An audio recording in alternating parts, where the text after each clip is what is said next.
તો હીટ અને વર્ક જે છે આપણે વાત કરીએ શું છે, પાથ ફંક્શન છે, ખબર છે ને? એ તો ઇનિશિયલ પોઈન્ટ, ફાઇનલ પોઈન્ટ અને પાથ સિલેક્ટેડ ઉપર એની વેલ્યુ ડિપેન્ડ કરે. પાથ અલગ લ્યો તો અલગ વેલ્યુ આવે, એવું આપણે વાત કરી હતી. પછી બીજી વાત એ છે કે હીટ અને વર્કમાં અમુક પોઈન્ટ્સ જે છે એ તમારે યાદ રાખવાના છે. અસર્શન રીઝન ટાઈપના ક્વેશ્ચનમાં પૂછાય, તો લખવા માંડો ફટાફટ. એમાં મેં નથી એડ કરેલા.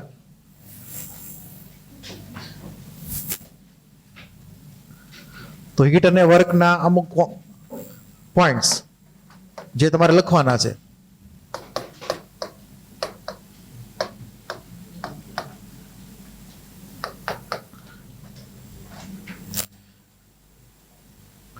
તો હીટ અને વર્ક જે છે એ સિસ્ટમની પ્રોપર્ટી નથી. તો લખો પહેલો point, heat and work are not the properties of system. Heat and work are not the properties of the system.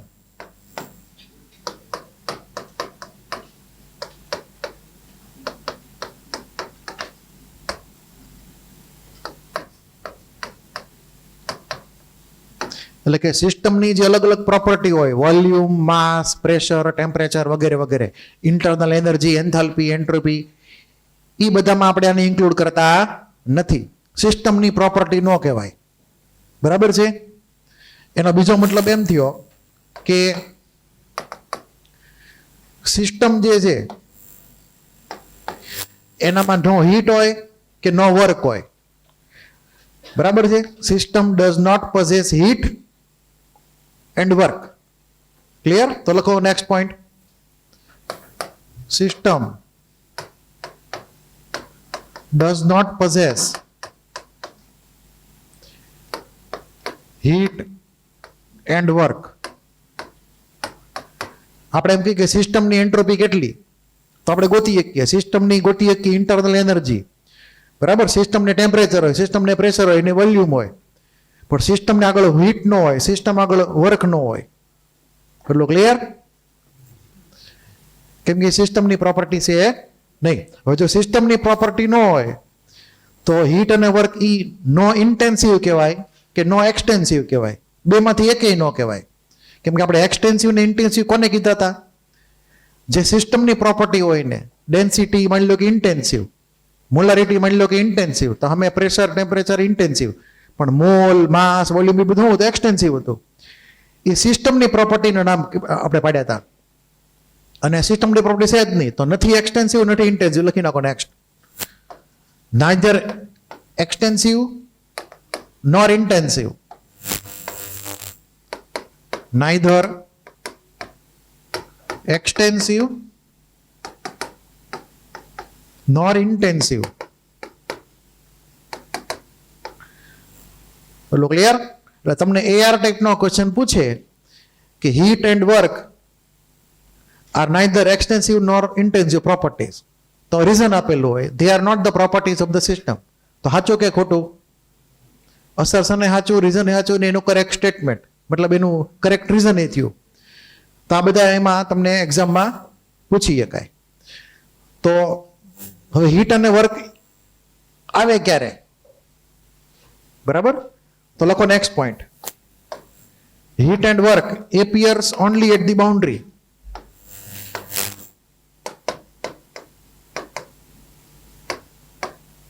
Heat and work appear only at the boundary.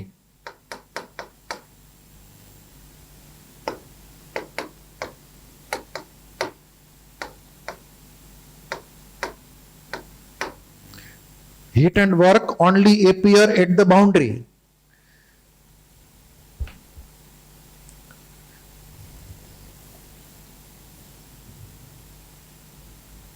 માની લો કે આપણી આગળ આ સિલિન્ડર છે,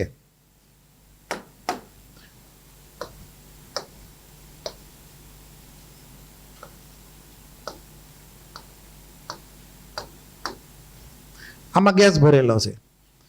તો માની લો કે આ જે છે વોલ બધી કેવી છે? કન્ડક્ટિંગ છે.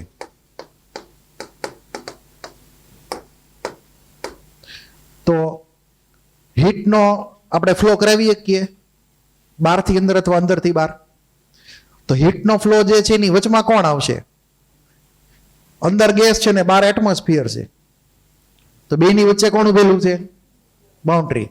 તો વાયા બાઉન્ડ્રી હીટ એક્સચેન્જ થશે, વાયા બાઉન્ડ્રી. એટલે કે આ થઈ ગઈ બાઉન્ડ્રી. બાઉન્ડ્રી ઉપર જ તે હીટનો એક્સચેન્જ થાય, હીટ અંદર ન જઈ શકે, અહીંયાથી એક્સચેન્જ. એટલે માન લો કે 92 છે, બહારથી કોઈક આવીને બુક અંબાવી જાય, હું અહીંયાથી બુક લઈ લઉં બેઠા બેઠા, મતલબ ત્યાં જઈને, બરાબર છે, ઓલો અંદર ન આવે ને હું બહાર ન જાઉં. આ ડોરની બહાર જવાનું નથી, ક્રોસ નહીં કરવાનો, ખાલી બુકની આપલે કરી દેવાની, વાત પૂરી થઈ ગઈ. એમ અહીંયા હીટ અંદર જઈને અંદરથી હીટ બહાર આવે. બાઉન્ડ્રી છે એ યાદ રાખવાનું તમારી પ્રમાણે. તો એ હીટ અને વર્ક એપિયર ક્યાં થયું? હીટ ક્યાં એપિયર થઈ? બાઉન્ડ્રી ઉપર. પછી મિકેનિકલ વર્ક જે કેવી રીતે આવે? તો કે પિસ્ટન છે ઉપર નીચે થાય. ક્લિયર? આ પિસ્ટન છે મૂવેબલ હોય તો કાં તો પિસ્ટન ઉપર જાય, કાં તો પિસ્ટન નીચે જાય, એટલે વોલ્યુમમાં ચેન્જ આવે. બરાબર? તો વર્ક જે થયું એ આ બાઉન્ડ્રી એટલે કે પિસ્ટન દ્વારા થયું. એક રીતે પિસ્ટન ઉપર ગયો અથવા પિસ્ટન નીચે આવ્યો. તો અહીંયા વર્ક પણ જે છે એ બાઉન્ડ્રી ઉપર થયું અને હીટ પણ ક્યાં થઈ? બાઉન્ડ્રી ઉપર એપિયર થઈ. અંદર કાંઈ છે? અંદર કોઈ જાતનું વર્ક નથી, અંદર કોઈ જાતની હીટ નથી. આપણે એમ કહીએ કે આપણામાં કેટલી હીટ એનર્જી સ્ટોર થયેલી છે? આપણે એમ કહીએ કોઈ દી? આપણે એમ કહીએ કે ઇન્ટરનલ એનર્જી એટલી સ્ટોર છે. આપણે એમ નથી કહેતા કે હીટ એનર્જી એટલી સ્ટોર થઈ ગઈ છે, એવું ક્યારેય આવતું નથી. તો યાદ રાખજો, હીટ અને વર્ક જે છે એ ક્યાં થાય છે? Appear only at the boundary. ભૂલવું ન જોઈએ. બરાબર છે? આ બધા પોઈન્ટ લીખ્યા. હવે એક ખાસ વાત તમારે યાદ રાખવાની છે બીજી, કે આપણને આની વેલ્યુ મળશે કેવી રીતે? બરાબર? તો એની માટે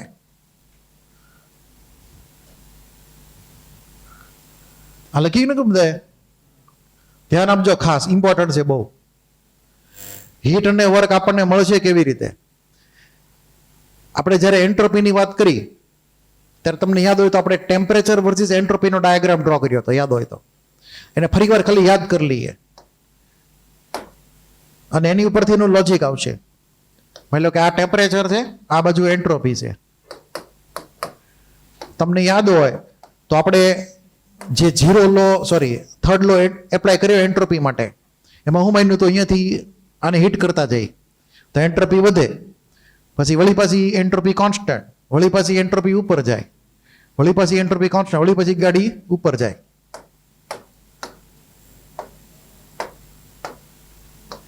આવો કઈ આપણે ગ્રાફ ડ્રો કર્યો હતો એક વાર, તમને આપેલો પણ હતો યાદ હોય તો, ટેમ્પરેચર વર્સિસ એન્ટ્રોપીનો ગ્રાફ હતો થર્ડ લો ઓફ થર્મોડાયનેમિક્સમાં. તમને એની ઝેરોક્ષ આપેલી છે. એમાં મેં તમને ખાસ ધ્યાનપૂર્વક કીધું હતું એ વખતે કે પહેલા તો આ જે પોઈન્ટ હતો એમાં અહીંયા શું હતું? સોલિડ હતો, યાદ છે ને? પછી અહીંયા શું હતું? મેલ્ટિંગ. પછી આ બાજુ લિક્વિડ હતું. પછી આ આડી લાઈનમાં શું હતું? વેપોરાઇઝેશન. અને ઉપર ગેસ. પછી મેં તમને એ વખતે એમ પણ કીધું હતું કે આપણે કેટલી હીટ સપ્લાય કરી એ ફાઇન્ડ કરવું હોય તો આપણે એનો એરિયા જે લેતા હતા, એરિયા ફાઇન્ડ કરતા હતા. એટલે કે સપોઝ મારે આ મેલ્ટિંગ માટે કેટલી હીટ મેં સપ્લાય કરેલી છે એ મારે જોતું હોય, ફાઇન્ડ કરવું હોય તો મારે આ જે એટલો નાનો એવો રેક્ટેંગલ બન્યો એનો મારે એરિયા ફાઇન્ડ કરી લેવાનો. એટલે આ જે એરિયા જે છે હું જો ગમે એમ કરીને ફાઇન્ડ કરી લઉં, બરાબર, તો આ એરિયા મને શું આપશે? Enthalpy of fusion. Clear? Fusion મતલબ મેલ્ટિંગ. તો મારે એન્થાલ્પી ઓફ ફ્યુઝન જોતું હોય તો તમને ખબર હોય તો આપણે જે ફોર્મ્યુલા લખી હતી, ઓરિજિનલ ફોર્મ્યુલા શું હતી? Delta S equal to enthalpy of વેપોરાઇઝેશન.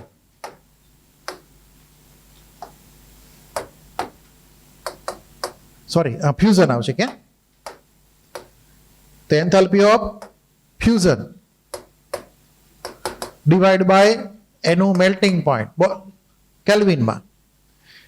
થોડી ઘેરાફેરી કરી નાખીએ તો આપણને આને ટેમ્પરેચર આ બધું લઈ જાય તો enthalpy of fusion equal to T delta S fusion. એટલે કે એન્ટ્રોપી ચેન્જ ફ્યુઝન દરમિયાન જે આવે ડેલ્ટા એસ, તમે એને મલ્ટીપ્લાય કરી નાખો ટેમ્પરેચર. કયું ટેમ્પરેચર? એનું મેલ્ટિંગ પોઈન્ટ. અહીંયા કયું આવશે? મેલ્ટિંગ પોઈન્ટ આવશે એનું. તો અહીંયા લખીને કે મેલ્ટિંગ પોઈન્ટ. તો આ ખરેખર જે ટી ડેલ્ટા એસ થયું એ ખરેખર શું છે? તો કે આટલો એરિયા છે. શું છે? આ જે એરિયા થયો એ એરિયા કોના બરાબર છે? એન્થાલ્પી ઓફ ફ્યુઝન બરાબર.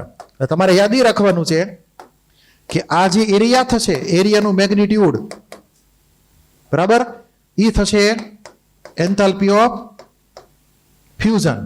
Indirectly heat supplied. શું કહેવાય? Heat supplied Q. તો આવા કોઈ પણ કેસમાં તમારે હીટ સપ્લાય કરેલી જોતી હોય તો એ પર્ટિક્યુલર જે કર્વ હોય એને તમારે બંધ કરી દેવાનો એન્ટ્રોપી એક્સિસ ની આરે. પછી એનો એરિયા ફાઇન્ડ કરી લેવાનો. તો એ જે એરિયા મળશે એ હું ઇન્ડિકેટ કરશે ટોટલ હીટ સપ્લાયડ. મેં ખાલી એટલા નહીં લીધી. પછી હું એમ પણ કહીશું કે અહીંયાથી શરૂ કરીને અહીંયા સુધીનું લ્યો. એમાં થઈ કે ને.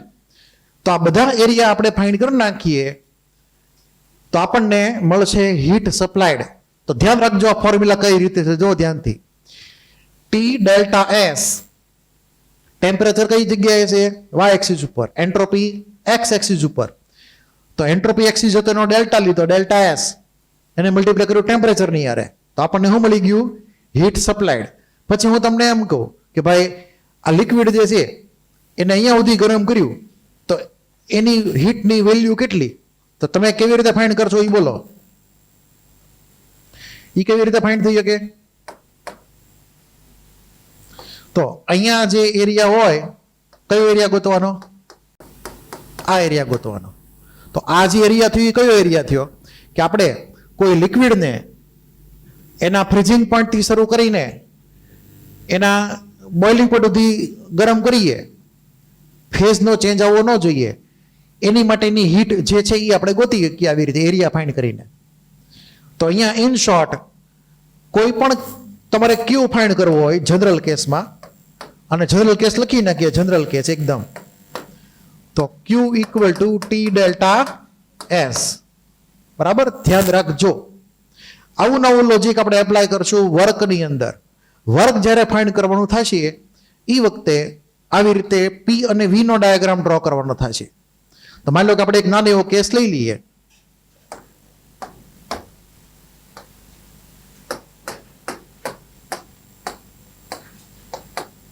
તો માની લો કે આપણે પી અને વી નો ડાયાગ્રામ લઈએ.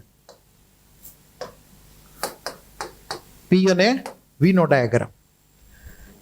તો માની લો કે આપણે એક અહીંયા આડી લાઈન લીધી. સપોઝ આ આડી લાઈન શું ઇન્ડિકેટ કરે છે બોલો? કઈ પ્રોસેસ ઇન્ડિકેટ કરે છે? આડી લાઈન એ થી બી કઈ પ્રોસેસ ઇન્ડિકેટ કરે? આઇસોબેરિક, આઇસોથર્મલ, આઇસોકોરિક કે એડિયાબેટિક? આઇસોબેરિક ઇન્ડિકેટ કરે. પ્રેશર કયું છે? કોન્સ્ટન્ટ. બરાબર છે. પછી વોલ્યુમ વધ્યું કે ઘટ્યું? વોલ્યુમ વધ્યું. બરાબર છે. એ માંથી બી માં ગયા, વોલ્યુમ વધ્યું. તો પિસ્ટન ઉપર ગયો છે ને સિલિન્ડરમાં, તો મિકેનિકલ વર્ક થયું છે. પિસ્ટન ઉપર જાય તો મિકેનિકલ વર્ક થાય. તો તમને પૂછી વર્કની વેલ્યુ ફાઇન્ડ કરો કેટલી થઈ. તો આ સિંગલ લાઈન છે, માની લો કે આવી રીતે. તો આ સિંગલ લાઈન માટેનો વર્ક કેવી રીતે ફાઇન્ડ કરો? તો બોલો શું કરશો હવે? સેમ લોજિક નથી, ઉપાડો. શું કરવાનું હવે? તો આ જે લાઈન છે એને કોની હારે બંધ કરી દેવાની? વોલ્યુમ એક્સિસ હારે બંધ કરી દો એને. તો આપણે એ જે લાઈન છે એને બંધ કરી દઈએ વોલ્યુમ એક્સિસ હારે. પછી એ પાર્ટનો એરિયા ફાઇન્ડ કરી નાખીએ. આ એરિયા જે છે આ એરિયા કોના બરાબર થશે? વર્ક બરાબર. કેટલા વર્ક થશે? એટલે કે પી વર્સિસ વી નો ડાયાગ્રામ હોય તો કોઈ કર્વ હોય અથવા કોઈ લાઈન હોય એને તમે બંધ કરી દેશો વોલ્યુમ એક્સિસ હારે. પછી બંધ ભાગનો તમે એરિયા ફાઇન્ડ કરશો તો એ એરિયા તમને આપશે વર્કનું મેગ્નિટ્યુડ. શું આપશે? વર્કનું મેગ્નિટ્યુડ. અહીં આપણને હીટનું મળ્યું મેગ્નિટ્યુડ ટી વર્સિસ એસ ના ડાયાગ્રામમાં. તો પી વર્સિસ વી ના ડાયાગ્રામમાં આપણને મળશે વર્કનું મેગ્નિટ્યુડ. તો લખી નાખો સાઈડમાં. તો વર્કનું magnitude work equal to P delta V. હું મોડ્યુલસ લખું છું એટલે આપણે પ્લસ માઇનસ સાઇનની હમણાં ચિંતા કરવાની છે નહીં. બરાબર છે. મેં ખાલી મેગ્નિટ્યુડ લખેલું છે. તો વર્કનું મેગ્નિટ્યુડ બરાબર P delta V. Pressure Y axis ઉપર, વોલ્યુમ એક્સ એક્સિસ ઉપર, તો એનો ડેલ્ટા વી લેવાનો. તો આ જે છે એ એરિયા થઈ ગયો ટૂંકમાં. સિમિલરલી આ બાજુ એરિયા. તો બેમાં ઘણી બધી સિમિલારિટી છે, ધ્યાન રાખજો PS અને PV ના ડાયાગ્રામમાં.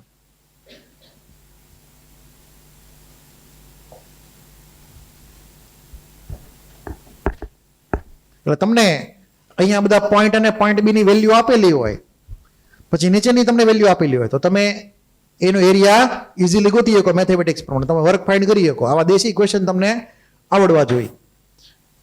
કોઈને કઈ ડાઉટ હોય તો બોલી જાઓ. છે કોઈને કઈ ડાઉટ? તો હીટ અને વર્કની એટલી વાત હતી, એ તમારે યાદ રાખવાની. આમ તો કોઈ પોઈન્ટ મિસ નથી થતો, તેમ છતાં હું જોઈ લઉં. હા, યસ, એક પોઈન્ટ મિસ થઈ ગયો.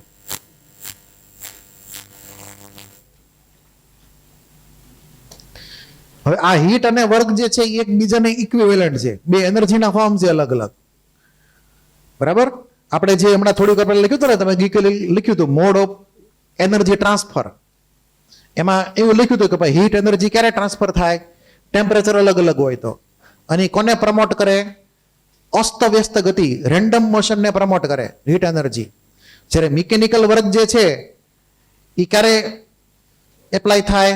જ્યારે ફોર્સ અનઇક્વલ હોય પિસ્ટનની બે બાજુ, એટલે કે અનઇક્વલ પ્રેશર હોય તો પિસ્ટન ઉપર નીચે થઈ શકે અને મિકેનિકલ વર્ક થાય. અને એ જે મિકેનિકલ વર્ક થશે એ ગેસ મોલિક્યુલની કયા ટાઈપની મોશનને પ્રમોટ કરશે? રેન્ડમ કે ઓર્ડર્ડ? ઓર્ડર્ડ એટલે કે વ્યવસ્થિત ગતિ, શિસ્તબદ્ધ ગતિને પ્રમોટ કરશે. બધા એક જ લાઈનમાં જાતા છે બધા. પિસ્ટન કાં તો ઉપર કાં તો નીચે, એટલે બધા ગેસ મોલિક્યુલ કાં તો નીચે જાય કાં તો ઉપર જાય, એટલે કે ભાઈ શિસ્તબદ્ધ ગતિ, ઓર્ડર્ડ મોશન. તો યાદ રાખજો, હીટ એનર્જી ડિસઓર્ડર્ડ મોશન માટે આવે. એટલે કોઈ પણ ઓબ્જેક્ટને આપણે હીટ એનર્જી સપ્લાય કરીએ તો એન્ટ્રોપી વધે. બરાબર છે? આ દેશી લોજિક મગજમાં ફીડ કરી દેજો. હવે હીટ અને વર્ક એ ઇક્વિવેલન્ટ કઈ રીતે થયા? તો તમારે આવું રિલેશન તમને બાળપણથી ભણતા એવા છો. એક રિલેશન છે કે 1 calorie heat is equivalent to 4.184 joule. Work જે છે એ જનરલી જૂલમાં માપવામાં આવે અને હીટ છે કેલરીમાં માપવામાં આવે, પણ એકબીજાને ઇક્વિવેલન્ટ છે આ રૂલને આધારે. તો આને કહેવાય હીટ એન્ડ વર્ક ઇક્વિવેલન્સ.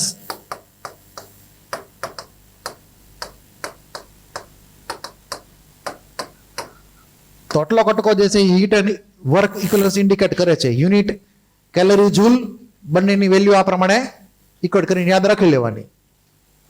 હવે હીટ અને વર્કની વાર્તા પૂરી. લખી લેજો.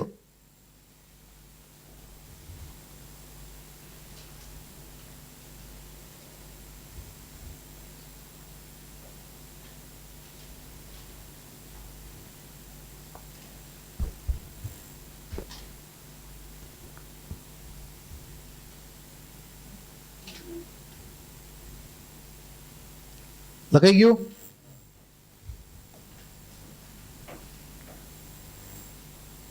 કોઈને બાકી? આપણે ગઈકાલે આ પતી ગયું હતું.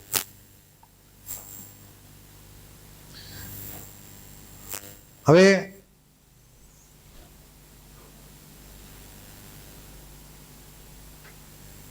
આપણે એક ફર્સ્ટ લો ની વાત કરી લઈએ. ફર્સ્ટ લો જે હતો એ તમારે યાદ રાખવાનો છે.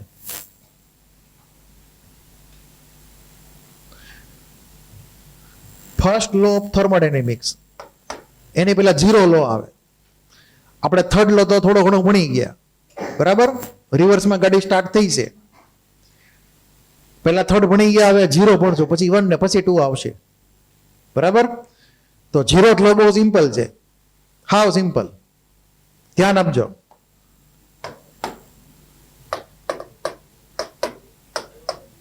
zeroth law of thermodynamics.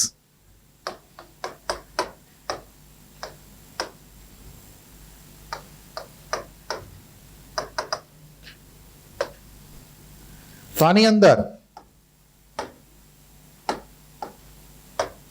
માની લો કે 3 અલગ અલગ ઓબ્જેક્ટ છે. આને એ કહી દી, આને બી કહી દી, અને ત્રીજી આઈટમ જે છે એને સી કહી દઈએ. તો એ જે છે એ બી ની હારે કોન્ટેક્ટમાં છે, બી જે છે એ સી ની હારે કોન્ટેક્ટમાં છે, એવું માની લઈએ. આ ત્રણેયના ટેમ્પરેચરને આપણે ઇન્ડિકેટ કરીએ, TA, TB અને TC. આ ત્રણેયના ટેમ્પરેચર માની લઈએ આપણે એને. ત્રણ અલગ અલગ ઓબ્જેક્ટ છે. માની લ્યો કે અહીંયા ટી અને ટીબી હરખા છે, મતલબ આ બે જણા જે છે એના ટેમ્પરેચર હરખા છે, એ ને બી ના. તો હીટનો ફ્લો થશે એ થી બી કે બી થી એ? નહીં થાય ને. તો એ અને બી એકબીજાના થર્મલ ઇક્વિલિબ્રિયમમાં છે, એમ તમે કહી શકો? વેન આઈ સે થર્મલ ઇક્વિલિબ્રિયમ, હીટનો ફ્લો થશે એ નહીં, બે બાજુના ટેમ્પરેચર હરખા. તો ટી એ બરાબર ટીબી એમ માની લઈએ આપણે. માની લ્યો કે બી અને સી વચ્ચે પણ ટેમ્પરેચર હરખા છે, ધારો કે, બરાબર. તો આપણે એમ કહી શકીએ કે આ ટીબી ને ટીસી પણ શું છે, એકબીજાના થર્મલ ઇક્વિલિબ્રિયમમાં છે.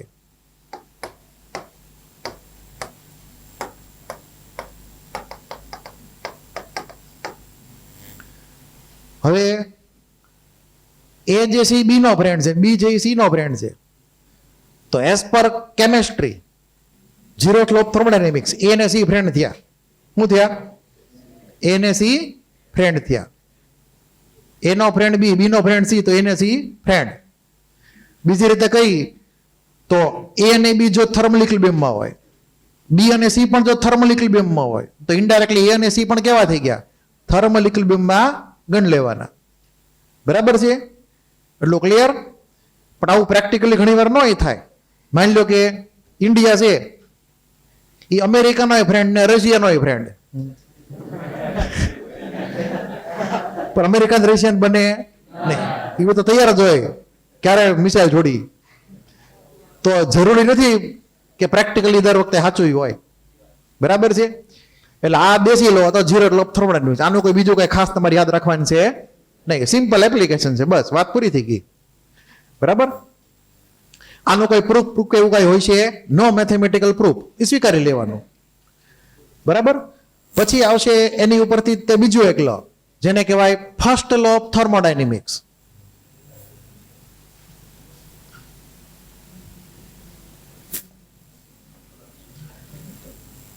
First law of thermodynamics.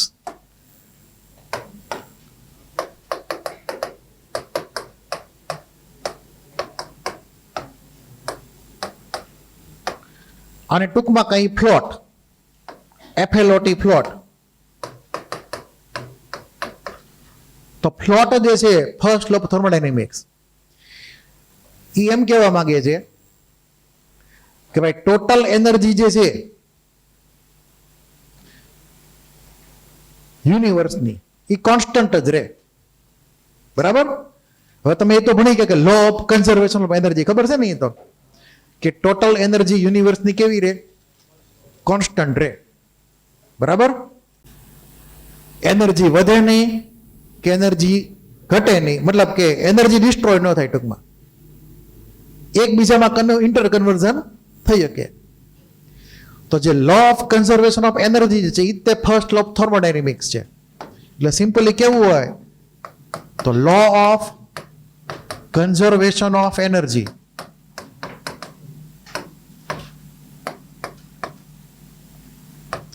બરાબર? કે energy can not be created, energy can not be destroyed, it remains constant. હવે એણે આ લો એપ્લાય કર્યો સિસ્ટમ માટે. કોની માટે એપ્લાય કર્યો? સિસ્ટમ માટે. બરાબર છે? આપણે તો આખા યુનિવર્સનો સ્ટડી કરવાનું છે ને, આપણે તો ઓલા સિલિન્ડરનો જ અભ્યાસ કરવાનો છે, એમાંથી ગેસ ભરેલું છે એનું. એ આપણી માટે દુનિયા. દેડકો કેમ હોય? કૂવામાં રહેતો હોય તો દેડકાને એનો કૂવો જ આખું બ્રહ્માંડ કહેવાય, કેમ કે કૂવાની બહાર તો દુનિયા જોઈ જ નથી. બરાબર છે? તો અહીંયા એવું જ છે, આપણી માટે સિલિન્ડર જે છે જેમાં ગેસ ભરેલો છે એ તો આપણી માટે સિસ્ટમ, એ તો આપણી માટે બ્રહ્માંડ. ક્લિયર? તો અહીંયા આપણે ઈ લો એપ્લાય કરીએ સિસ્ટમ માટે. તો એનો મતલબ એમ થયો કે ડેલ્ટા યુ સિસ્ટમ સિસ્ટમની ઇન્ટરનલ એનર્જીનો ચેન્જ. આ આપણે કામ ચલાવ લખશું શરૂઆતમાં SYS, પછી મૂકી દેવાનું લખવાનું. સમજવા માટે વન ટાઈમ લખી છીએ આપણે. ડેલ્ટા યુ સિસ્ટમ એટલે કે સિસ્ટમની ઇન્ટરનલ એનર્જીનું ચેન્જ કોના બરાબર હોય?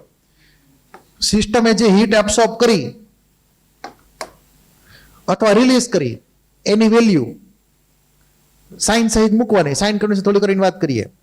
સિસ્ટમે એબ્સોર્બ કરેલી હીટ એટલે કે શોષેલી હીટ અથવા ગુમાવેલી હીટ રિલીઝ હીટ એની વેલ્યુ પ્લસ માઇનસ સાઇન સહિત મૂકવાની, પ્લસ એણે જે વર્ક કર્યું મિકેનિકલ એની વેલ્યુ. બરાબર? તો delta U equal to Q plus W. System દરેકમાં ડિફોલ્ટ આવશે જ તે. બરાબર? એટલે કે આ 3 જે છે એ કોની માટે છે? સિસ્ટમ માટે જ છે. આપણે આવું ઇક્વેશન યાદ રાખવાનું કેમેસ્ટ્રીમાં. આવું ઇક્વેશન ક્યાંય લખેલું આવે સમજવાનું ફ્લોટ, ફર્સ્ટ લો ઓફ થર્મોડાયનેમિક્સ. કેમેસ્ટ્રીમાં એપ્લિકેબલ છે, ધ્યાન રાખજો.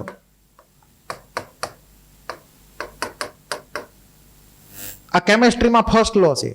ફિઝિક્સમાં જશો તો વાર્તા બદલાઈ જાય, કેમ કે ફિઝિક્સ વાળાને કેમેસ્ટ્રી વાળાને બને નહીં. એટલે એ લોકોમાં વળી ઊંધું હાલે પાછું. એ લોકો એમ કે આમ નહીં, કે અમારે પહેલા ક્યુ લખવો છે અને ક્યુ અમારે કેપિટલ જ લખવો, સ્મોલ નથી લખવો.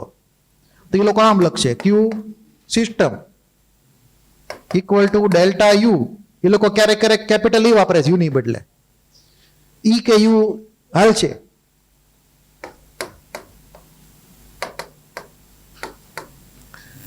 આ જે રૂલ લખ્યો એ મેં ફિઝિક્સનો રૂલ લખ્યો. ફિઝિક્સમાં તમે આ ફોર્મ્યુલા ભણશો ફર્સ્ટ લોની. ખોટી માનતા નહીં, બે સાચી જ છે એની રીતે. બરાબર છે? તો આ જે ફોર્મ્યુલા જે મેં તમને કીધી એ તમારે એપ્લાય કરવાની ફિઝિક્સમાં. એટલે થાય એવું કે એક જ પેપર હોય એમાં બેયના પ્રશ્નો આવે, JEE-માં ફિઝિક્સનો ને કેમેસ્ટ્રીનો. હરખો પ્રશ્ન હોય, કેમેસ્ટ્રીના સેક્શનમાં હોય તો આન્સર અલગ આવે, ફિઝિક્સમાં આન્સર અલગ આવે. ક્વેશ્ચન એક જ તે, આન્સર બેના અલગ અલગ રહેશે. છેતરાતા નહીં.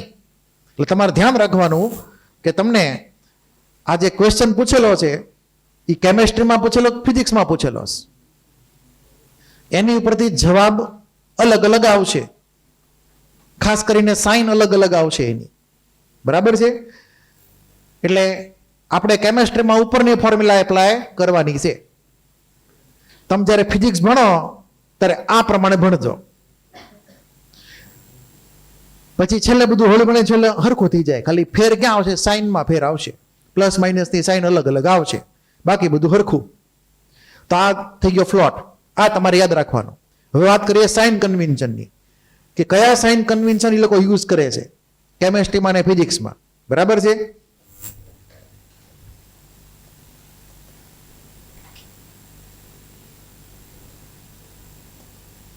આ જો દેશી ફોટો જે છે એ અવસ્થિનો ફોટો છે. અવસ્થિમાં તમને આ ફોટો આપેલો છે, ચેક કરી લેજો. બરાબર છે? દેખાય છે ને એલા કે મોટું કરું? હવે આ જે માની લો કે આ સિલિન્ડર છે, બરાબર? તેમાં જે કીધું એ પ્રમાણે અહીંયા શું લખેલું છે? ક્યુ ની એન્ટ્રી થઈ સિલિન્ડરમાં. મતલબ સિસ્ટમે શું કર્યું? હીટ એબ્સોર્બ કરી. તો આ શું થઈ ગયું? હીટ એબ્સોર્બ થઈ.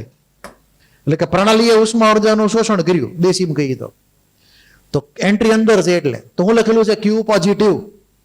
તો જો સિસ્ટમ હીટ એનર્જી એબ્સોર્બ કરે તો સાઇન કેવી મૂકવાની? પોઝિટિવ મૂકવાની. એટલે સપોઝ એમ સ્ટેટમેન્ટ હોય કે system absorbs 25 kilo joule heat energy, તો ક્યુ ની વેલ્યુ શું મૂકશો? +25 કે -25? +25. અને જો આ એરો બહાર જાય છે, ધ્યાનથી જુઓ, મતલબ હીટ રિલીઝ. તો શું માનવાનું છે? નેગેટિવ. શું માનવાનું છે?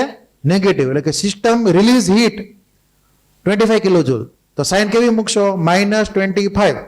સાઇનમાં લોચા નહીં મારતા, નકર પ્રોબ્લેમ થાય છે ન્યુમેરિકલમાં. પછી આ જો પિસ્ટન આગળ વધે છે, શું થાય છે? આને મંજુલો પિસ્ટન. બરાબર? તો આ જે વર્ક જે લખેલું છે નેગેટિવ લખેલું છે. સિસ્ટમ પોતે વર્ક કરે એટલે કે પિસ્ટન ઉપર જાય. તો તો પિસ્ટનની ઉપર આપણે કાંઈક મૂક્યું હોય, બરાબર છે, તો એ આખું ઉપર જાય એટલે એની ઉપર વર્ક થયું કહેવાય. તો વર્ક ડન બાય સિસ્ટમ એટલે કે વર્ક ડન બાય સિસ્ટમ. બરાબર, સિસ્ટમ પોતે વર્ક કરે તો એનું વર્ક કેવું ગણવાનું છે? નેગેટિવ. યાદ રાખજો. અને સિસ્ટમ ઉપર કોક વર્ક કરે એટલે કે પિસ્ટન કમ્પ્રેસ થાય, પિસ્ટનનું સંકોચન થાય, વોલ્યુમ ઘટી જાય, તો આપણે એમ કહીશું કે વર્ક કેવું ગણશું? પોઝિટિવ. બરાબર છે. વર્કની સાઇન કેમેસ્ટ્રીમાં ને ફિઝિક્સમાં અલગ અલગ છે. વર્ક આપણે જેમાં નેગેટિવ ગણીએ એ લોકો પોઝિટિવ ગણે, કેમેસ્ટ્રી કરતા ઊંધું. ક્યુમાં બધું હરખું છે, ડેલ્ટા યુમાં બધું હરખું છે, ડિફરન્સ ખાલી વર્કમાં જ છે. એ તો થોડીક વાર પછી તમને ક્લિયર થઈ જશે શું કામ ડિફરન્સ આવ્યો હોય. તો work done by system negative છે કેમેસ્ટ્રીમાં. કોઈ એકનું યાદ રાખજો તો બીજાનો ઓટોમેટિક ગોખાઈ જાય. બરાબર, ભૂલ નહીં કરતા. તો આ બેઝિક સાઇન કન્વેન્શન. બરાબર છે. લખો એક દેશી દાખલો આની માટે. દેશી દાખલો લખો.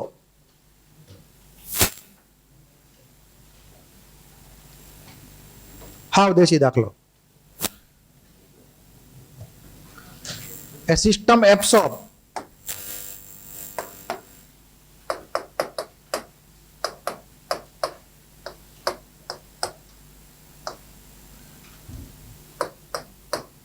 $50 kilojoule of heat energy. A system absorb 50 kilojoule of heat energy. A system absorb 50 kilojoule of heat energy and does work of 20 kilojoule. Does work of 20 kilojoule. What is the change?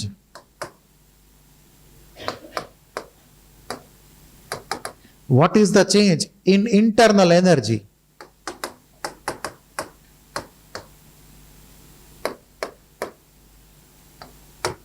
હાવ દેશી દાખલો. તો આની અંદર તમને એવું કીધું છે કે 50 કિલો જૂલની હીટ એબ્સોર્બ થાય છે. શું થાય છે? તો +50 કે -50? +50. બરાબર છે. પછી ડઝ એ વર્ક, સિસ્ટમ પોતે વર્ક કરે છે. કેટલાનું? તો કે 20 કિલો જૂલનું. તો પ્લસ કે માઇનસ? માઇનસ. સિસ્ટમ પોતે વર્ક કરે તો માઇનસ મુજબ. અહીંયા આવશે માઇનસ અને આ આવશે પ્લસ. તો એપ્લાય કરો ફ્લોટ. ફ્લોટની વેલ્યુ ફોર્મ્યુલા શું હતી? Delta U equal to Q plus W. Q જે છે એ +50 કિલો જૂલ છે. વર્ક હતું -20.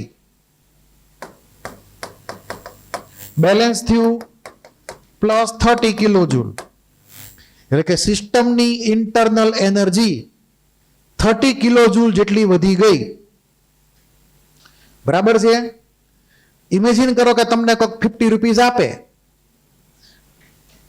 20 રૂપિયા તમે વાપરી નાખો, 30 રૂપિયા તમારી આગળ બચશે. તમારી પ્રોપર્ટીમાં 30 રૂપિયાનો વધારો થયો. ક્લિયર? એટલું 50 રૂપિયા તો મળ્યા હતા, 20 રૂપિયા વાપરી નાખ્યા ચા પાણી નાસ્તામાં, વધ્યા 30 રૂપિયા. તો પ્રોપર્ટીમાં ઇન્ક્રીઝ કેટલો થયો? 30 રૂપીસનો. બરાબર છે. એમ અહીંયા એ જ પ્રમાણે છે. ઊંધું થાય. તમને કોઈક 50 રૂપીસ આપે પણ તમે વાપરો તમે 80 રૂપીસ. કેટલા વાપરો? 80 રૂપીસ. તો પ્રોપર્ટીમાં ઇન્ક્રીઝ થાય કે ડિક્રીઝ થાય? ડિક્રીઝ થયો. 30 કિલો જૂલનો ડિક્રીઝ થયો. 30 રૂપિયા ઘટી ગયા તમારી પ્રોપર્ટીમાંથી. બરાબર છે. એટલું ક્લિયર? આ બેલેન્સ હતું, હિસાબ કિતાબ. એ જ હિસાબ કિતાબ અહીંયા છે. એટલે ટોટલ સિસ્ટમની ઇન્ટરનલ એનર્જીનો હિસાબ કિતાબ, કેટલી લીધી ને કેટલી વર્ક કર્યું બધું, એની ઇન્ટરનલ એનર્જીમાં કેટલો ચેન્જ આવ્યો. આ સિમ્પલ હતો ફર્સ્ટ લો ઓફ થર્મોડાયનેમિક્સ. એ આપણે બધી જગ્યાએ એપ્લાય કરવાનો થશે. બરાબર છે. આમાં કોઈને કઈ ડાઉટ જ બોલી જાઓ. હવે આપણે જે અલગ અલગ ટાઈપની પ્રોસેસ ભણ્યા, બરાબર છે, એની વાત શરૂ કરી.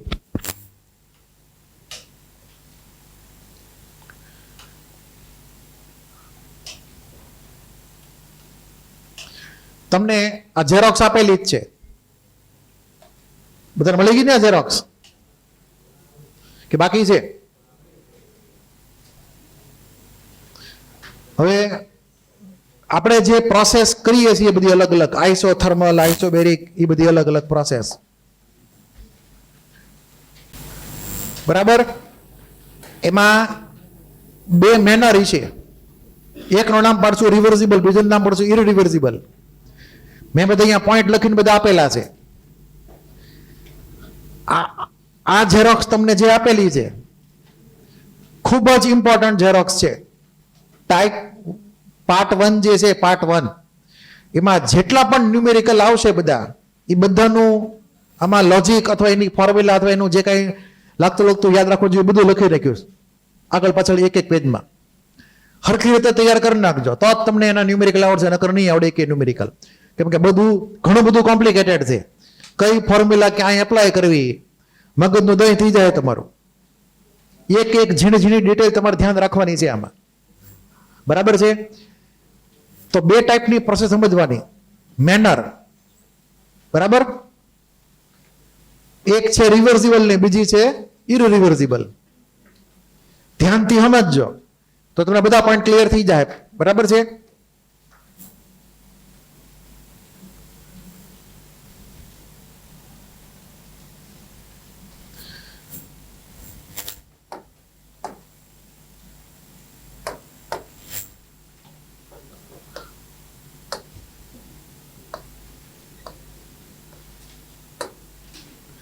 આ એક નાનું એવું સિલિન્ડર છે, અંદર ગેસ ભરેલો છે, માની જ લેજો. માની લ્યો કે અહીંયા એક ઘઉંની ગુણ મૂકેલી છે. મૂકેલી છે ઘઉંની ગુણ, બે ગુણ છે અલગ અલગ, બરાબર? અત્યારે બધું બેલેન્સ છે. બેલેન્સ મતલબ અંદરનો જે ગેસ ભરેલો છે, અંદરનો ગેસ, એને પ્રેશર હોય કે ન હોય ને, ઇન્ટરનલ પ્રેશર. હવે જો આ ખાલી પિસ્ટન જ તે મૂવેબલ છે, બાકી આજુબાજુની દિવાલ કે તો બધી ફિક્સ જ થઈ ગયેલી છે. તો જે ફોર્સ એપ્લિકેબલ થશે મૂવ કરવા હાટું, એ ગેસ ક્યાં ફોર્સ લગાડશે?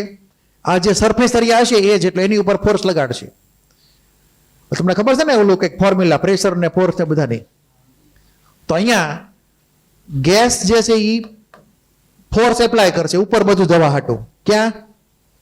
ઉપર બાજુ જવા માટે ફોર્સ એપ્લાય કરશે, જેને આપણે કહીશું ડ્રાઇવિંગ ફોર્સ. શું કહેશું એને? Driving force. અંદરના ગેસનું જે પ્રેશર જે છે એ પિસ્ટનને ઉપર લઈ જવા ટ્રાય કરશે.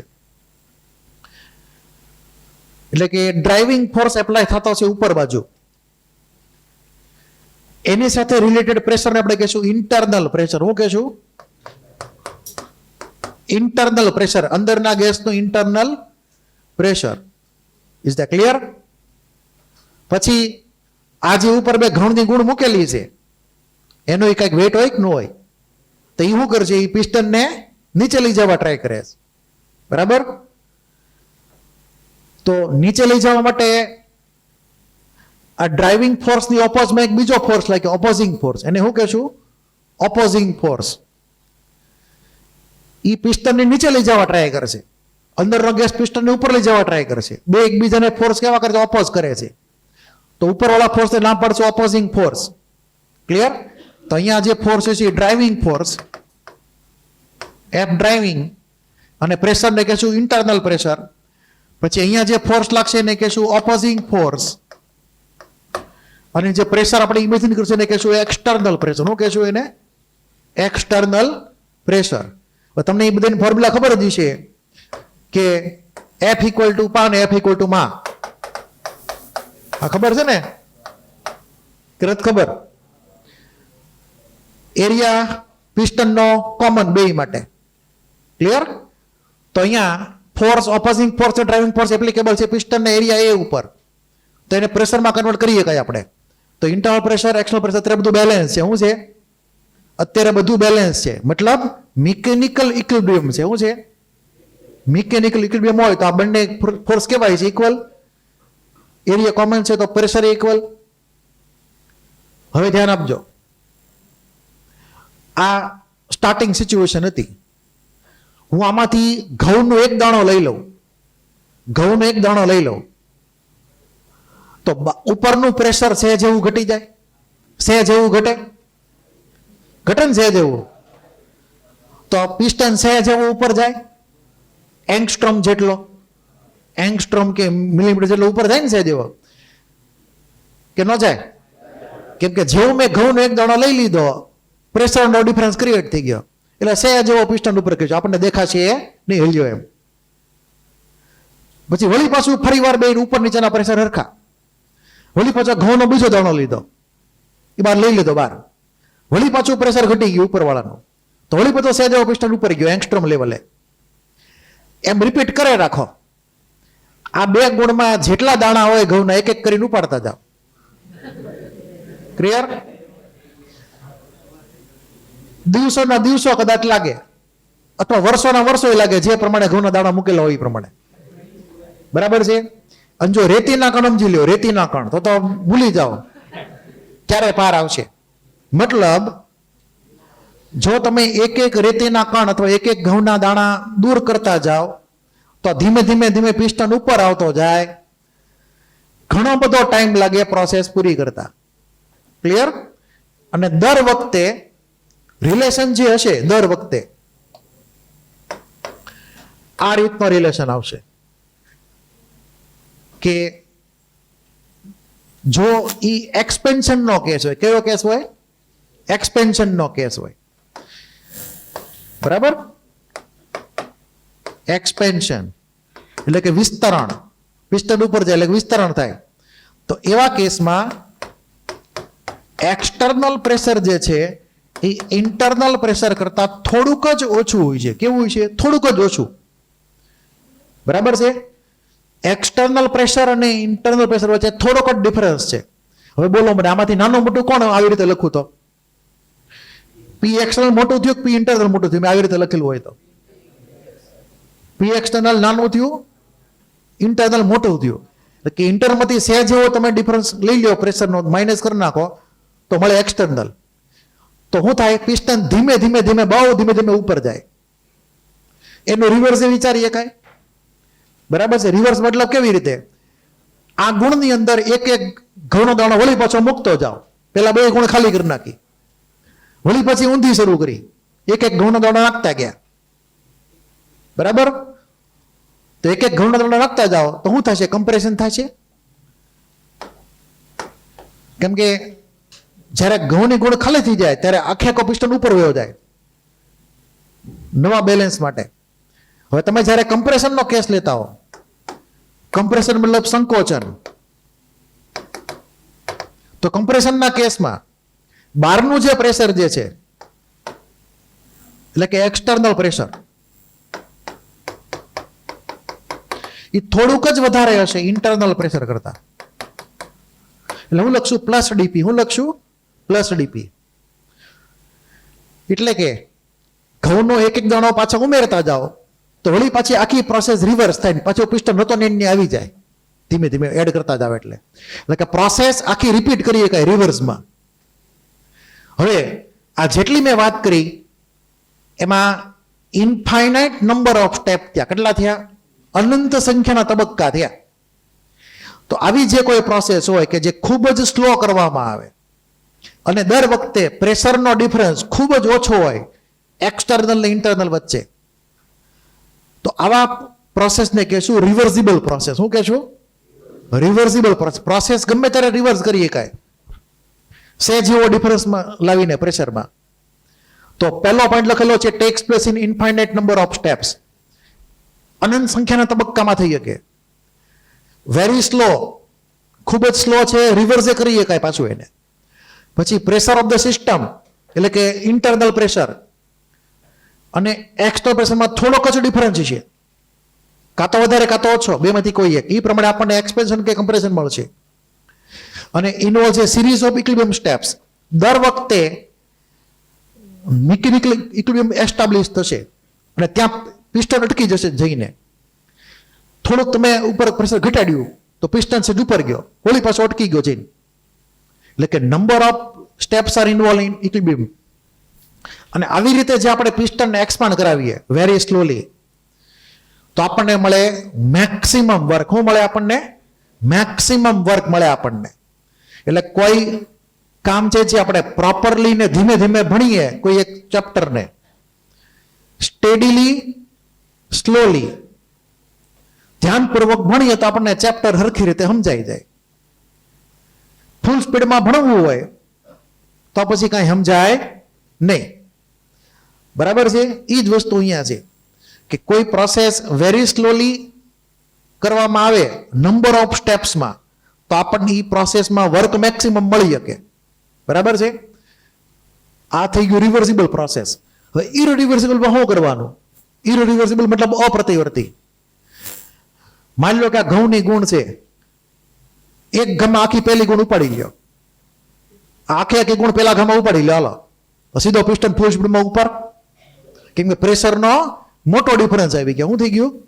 પ્રેશરનો મોટો ડિફરન્સ આવી ગયો. તો એક ગુણ ઉપાડી સીધો પિસ્ટન ઉપર, પાછો જઈને અટકી ગયો. શું કામ અટકી ગયો? પાછો જઈને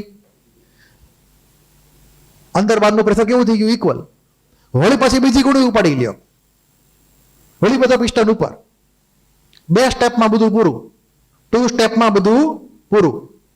તો ઇરરિવર્સિબલ પ્રોસેસ છે એ ફાઇનાઇટ નંબરના સ્ટેપમાં પૂરી થઈ જાય. 4, 5, 6, 2, 5, 15, 20 એવી રીતે. સર રિવર્સિબલ કેમ હોય? ઇનફાઇનાઇટ નંબરના સ્ટેપ હોય. હવે ઉતાવળે ચેપ્ટર પૂરું કરી નાખીએ 2 લેક્ચરમાં, હાલો કઈ સમજાય?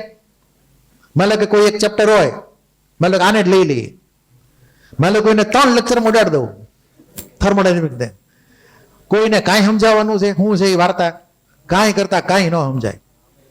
બરાબર છે?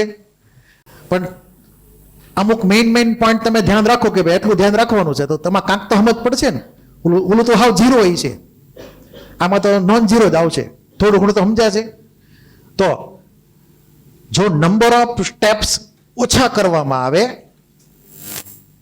2 સ્ટેપમાં 3 સ્ટેપમાં આખું પૂરું થઈ જાય એક્સપેન્શન કે કમ્પ્રેશન, તો વર્ક એટલું બધું મળે નહીં, આઉટપુટ એટલું બધું મળે નહીં. આઉટપુટ સારું જોતું હોય તો સ્ટેડી અને સ્લો વર્ક કરવું પડે કન્ટિન્યુઅસલી. એને કહેવાય, આ જે છે એને કહેવાય ઇરરિવર્સિબલ વર્ક, અપ્રતિવર્તી કાર્ય. તો હંમેશા કેવું હોય છે? ઓછું જ છે.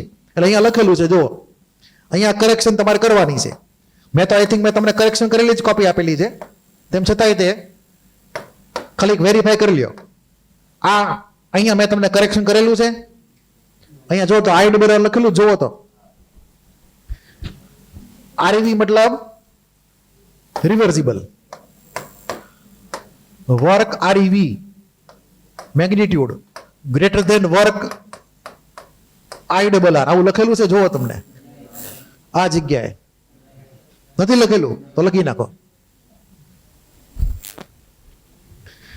અહીંયા હું લખશો વર્ક આરવી મેગ્નિટ્યુડ લખજો, મોડ્યુલસ લખજો. બરાબર છે? કેમ કે આપણે નેગેટિવ સાઇન આવે છે એટલે આપણે મોડ્યુલસ સમજવાનો છે. તો magnitude of work in reversible greater than magnitude of work irreversible. IW R મતલબ ઇરરિવર્સિબલ, અપ્રતિવર્તી કાર્ય. એટલે તમારે આની એન્ટ્રી કરવાની છે. અને બીજું ઈ કે આ સાચું છે એક્સપેન્શન માટે. કોની માટે સાચું છે? કેમ કે સિસ્ટમ પોતે વર્ક કરે છે, સિસ્ટમ પોતે વર્ક કરે છે. તો સિસ્ટમ આગળથી વર્ક લેવાનું હોય આઉટપુટ તરીકે, તો રિવર્સિબલ કરીએ રિએક્શન એટલે પ્રોસેસ, તો વર્ક મેક્સિમમ મળે, ઇરરિવર્સિબલ વર્ક ઓછું મળે. તો આ જે છે એ વર્ક મેક્સિમમ છે. જ્યારે સિસ્ટમ પોતે વર્ક કરે એટલે કે કેસ કયો હોય? એક્સપેન્શનનો. અહીંયા જો લખેલું છે એક્સપેન્શન. બરાબર છે? આપણે એક્સપેન્શનની વાત કરી છે. કમ્પ્રેશનમાં આની કરતા ઊંધું થઈ જાય. બરાબર છે? કમ્પ્રેશનમાં આની કરતા ઊંધું મતલબ આપણે સિસ્ટમને પાછી એને જગ્યાએ લાવી હોય, કાં તો રિવર્સિબલી કાં તો ઇરરિવર્સિબલી, તો આપણે સિસ્ટમ ઉપર વર્ક કરવું પડે, આપણે ખર્ચો કરવો પડે. એની મેળે સિસ્ટમ આવે નહીં તો આપણે ખર્ચો વધી જાય જો પ્રોસેસ ઇરરિવર્સિબલ હોય તો. મતલબ તમે એન્ટ્રી મારશો કમ્પ્રેશન માટે સાઈડમાં, કમ્પ્રેશનના કેસમાં આખી વાર્તા બદલાઈ જાય. એટલે કે કમ્પ્રેશન વખતે, કમ્પ્રેશન મતલબ સંકોચન, પિસ્ટન નીચે આવે એટલે કદ ઘટે, વોલ્યુમ ડિક્રીઝ થાય આખી સિસ્ટમનું. તો કમ્પ્રેશનના કેસમાં વર્ક રિવર્સિબલ બરાબર, magnitude WREV magnitude modulus less than work irreversible. આ રૂલ એપ્લાય થશે, ઊંધો. બરાબર છે? કોઈને કઈ ડાઉટ?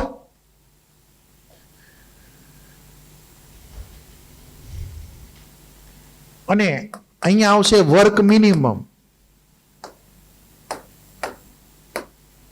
રિવર્સિબલ વર્ક જે હશે કમ્પ્રેશનમાં એ મિનિમમ હોય છે. શું હોય છે? મિનિમમ. અને આ બાજુ ઇરિવર્સિબલ વધારે હોય છે. તો કમ્પ્રેશનના કેસમાં સાચું, એક્સપેન્શન હોય, વિસ્તરણ હોય તો અહીંયા મેક્સિમમ મિનિમમ બદલે અહીંયા મોર ધેન આવશે. છેતરાતા નહીં, ધ્યાન રાખજો. તમારે આ ડિફરન્સ ખાસ યાદ રાખી લેવાનો, એની ઉપરથી તમને આગળનો બધા સ્ટેપ સમજાશે. બીજી ખાસ વાત, કેમેસ્ટ્રીમાં જ તે આપણે બે ભાગ પાડીએ છીએ, રિવર્સિબલ ને ઇરરિવર્સિબલ. કેમેસ્ટ્રીમાં જ તે. ફિઝિક્સમાં તમારે ડિફોલ્ટ બધી જ પ્રોસેસ માની લેવાની છે રિવર્સિબલ. ફિઝિક્સમાં તમને આ વર્ડ જ નહીં આવે, રિવર્સિબલ કે ઇરરિવર્સિબલનો વર્ડ જ નહીં આવે તમને. આ ક્લિયર?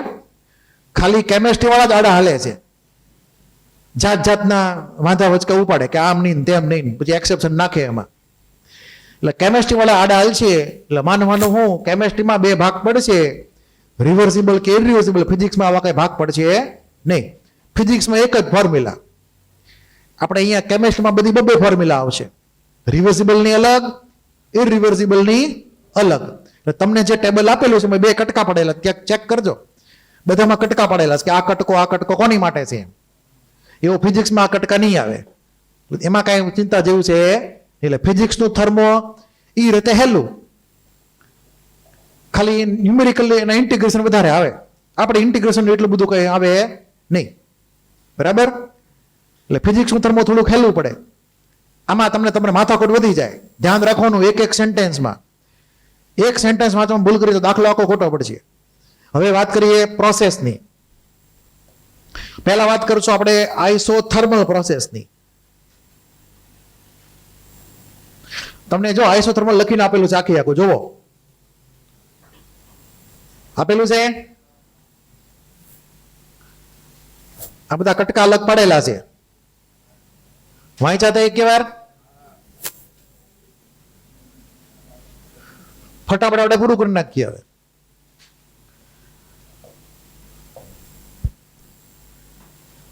આઇસોથર્મલ પ્રોસેસ હું ફોલો કરે? Boyle's law. PV equal to constant, પછી હું લખ્યું હતું P1 V1 equal to P2 V2. હવે બીજી ખાસ વાત યાદ રાખવાની છે અહીંયા,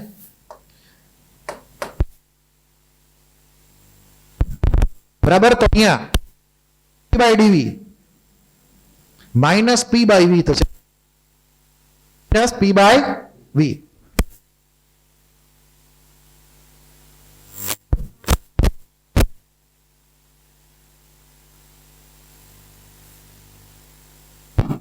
પાવર કયો લાગે છે?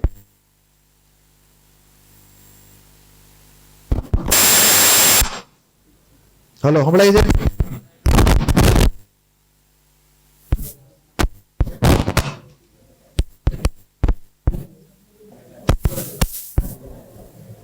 બોલાવો ને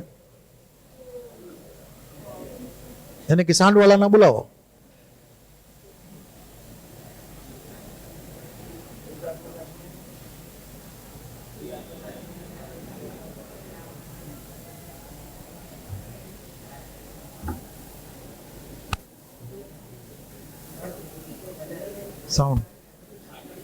સાઉન્ડ નું છે.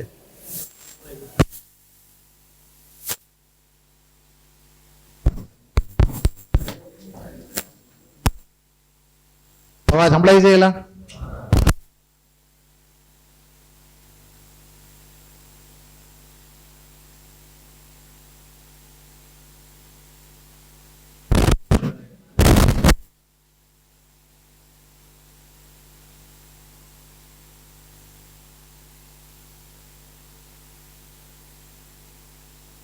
તમને યાદ હોય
તો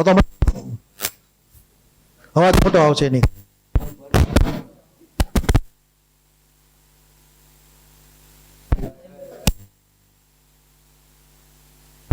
સ્વિચ બંધ કરીએ ને તો પ્રોબ્લેમ થાય એમ છે. ધ્યાન આપો હવે. હાલો, મેં અહીંયા ડાયાગ્રામ ડ્રો કર્યો છે. ધીસ ઇઝ વીનો ડાયાગ્રામ. હવે તમને ખબર છે ને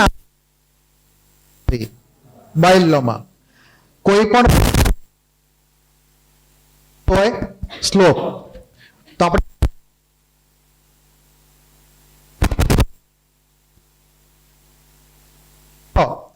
તો મેં અહીંયા એક ટેન્જન્ટ ડ્રો કરેલો. આ પોઈન્ટ ઉપર મારે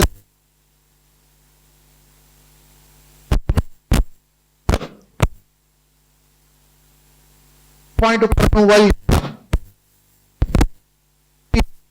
ડીવી વી તમારે યાદ રાખવાનું. તો સ્લોપ પર આપણને પી બાય વી ઉપરથી મળશે. એટલે અહીંયા આ વાર્તા નથી. કાં તો બેટરી ગઈ છે, કાં તો ગમે કંઈક થયું છે ખરી. હવે હા, બંધ કેમેરો.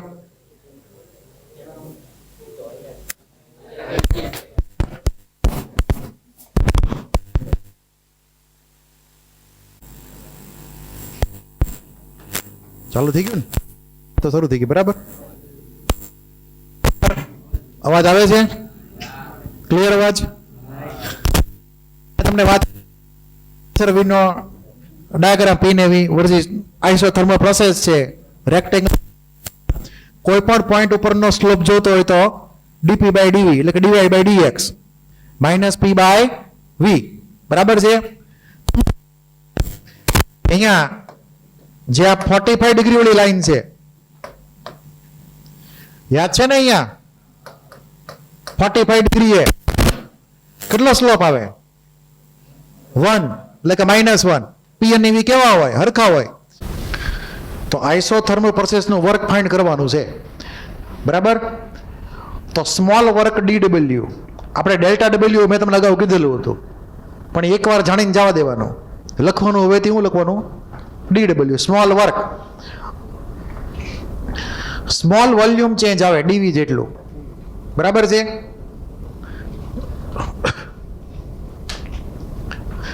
તો આ વર્કની ફોર્મ્યુલા થઈ. માઇનસ લખેલું છે. એ માઇનસની વાત હું તમને થોડીક વાર પછી કરું કેવી રીતે. થોડીક વાર વેઇટ કરજો એની માટે. તો DW equal to minus P external delta V.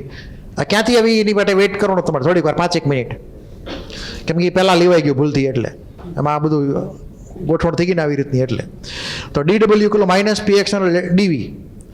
Small volume change આવે ડીવી, તો સિસ્ટમ પોતે સ્મોલ વર્ક ડીડબલ્યુ કરશે. એનો આ રિલેશન છે. તો આખું વોલ્યુમ ચેન્જ લઈએ V1 થી V2 નું. ક્યાંથી ક્યાં સુધીનું? V1 થી V2 નું વોલ્યુમ ચેન્જ લઈએ તો ટોટલ વર્ક કેટલું છે એ આપણે ફાઇન્ડ કરવાનું છે. બરાબર? ટોટલ વર્ક કેટલું જ્યારે સિસ્ટમ V1 વોલ્યુમમાંથી V2 વોલ્યુમમાં જાય. માની લો કે પ્રોસેસ કેવી છે? રિવર્સિબલ. રિવર્સિબલ પ્રોસેસ હોય તો કઈ કન્ડિશન એપ્લાય થાય? પી external equal to P internal minus DP. મેં એઝ્યુમ કરેલો છે એક્સપેન્શનનો કેસ. મેં આને માનેલું છે એક્સપેન્શન એટલે કે વિસ્તરણ. એક્સપેન્શનમાં બહારનું જે પ્રેશર છે એક્સટર્નલ એ થોડુંક એવું ઓછું હોય ઇન્ટરનલ પ્રેશર કરતા. એટલે કે ઇન્ટરનલમાંથી સહેજ એવું પ્રેશર માઇનસ કરી નાખો ડીપી જેટલું પ્રેશર તો આપણને મળે એક્સટર્નલ પ્રેશર. તો એક્સટર્નલ પ્રેશર ખૂબ જ ઓછું છે, મતલબ થોડુંક જ ઓછું છે કમ્પેરિઝનમાં ઇન્ટરનલ કરતા. તો પ્રોસેસ કેવી થઈ ગઈ? રિવર્સિબલ. હવે બી કેરફુલ, મેં ઓરિજિનલ જે ફોર્મ્યુલા લખી એમાં અહીંયા શું લખેલું છે? એક્સટર્નલ પ્રેશર લખેલું છે. ધ્યાન આપજો, શરૂઆતથી જ તે મેં ઇન્ટરનલ લખ્યું નથી. અને અહીંયા તે ડિફરન્સ આવે છે ફિઝિક્સમાં અને કેમેસ્ટ્રીમાં, જેની વાત આપણે થોડીક વાર કરવાની છે 5 મિનિટ પછી આ પૂરું થાય એટલે. તો અહીંયા તમારે ધ્યાન રાખવાનું છે કે કેમેસ્ટ્રીમાં આપણે અહીંયા એક્સટર્નલ લખીએ છીએ, ફિઝિક્સવાળા એ લોકો અલગ લખે છે ને અહીંયા ત્યાં આડા હાલે છે એ લોકો. હવે રિવર્સિબલ છે એટલે આપણે પીએક્સની બદલે આ લખી નાખ્યું. હવે ડીપીની વેલ્યુ તો ખૂબ નાની હતી તો ડીપીને નિગ્લેક્ટ કરી દીધું. શું કરી નાખ્યું? Neglect. DP is very very very very small. બરાબર છે? તો વધ્યું હું ખાલી પી ઇન્ટરનલ અને આ DW નો કરી ઇન્ટિગ્રેશન તો આપણને શું મળે? ટોટલ વર્ક મળે. શું મળે? આપણને ચેન્જ ન મળે. મેં આપણે ગઈકાલ મેં તમને વાત કરેલી છે, ટોટલ વર્ક મળે છે આખી પ્રોસેસમાં. તો એકલો W આવ્યો, ડેલ્ટા W આવ્યો નહીં. હવે પી ઇન્ટરનલ જે છે એ આઇડિયલ ગેસનું પ્રેશર છે સિલિન્ડરની અંદર. એપ્લાય કરો આઇડિયલ ગેસનો રૂલ કયો હતો? PV = nRT. તો P રિપ્લેસ થાય તો શું આવે અહીંયા? nRT divide by V. વોલ્યુમની લિમિટ મૂકી દઈએ V1 થી V2. અહીંયા તે પ્રમાણે V1 થી V2 લખી નાખીએ. તો હવે આનું કરવાનું ઇન્ટિગ્રેશન. હવે તમને યાદ છે કે n કોન્સ્ટન્ટ, r કોન્સ્ટન્ટ ને t એ કોન્સ્ટન્ટ ખબર છે ને? આઇસોથર્મલ છે બધું બહાર ઇન્ટિગ્રેશનની. વધે હું ખાલી -nRT 1/v dv V1 થી V2. હવે આનું શું થાય બોલો? 1/v dv નું ઇન્ટિગ્રેશન થાય નેચરલ લોગ ln, અહીંયા V2 આવશે, ભૂલથી V1 લખાઈ ગયું.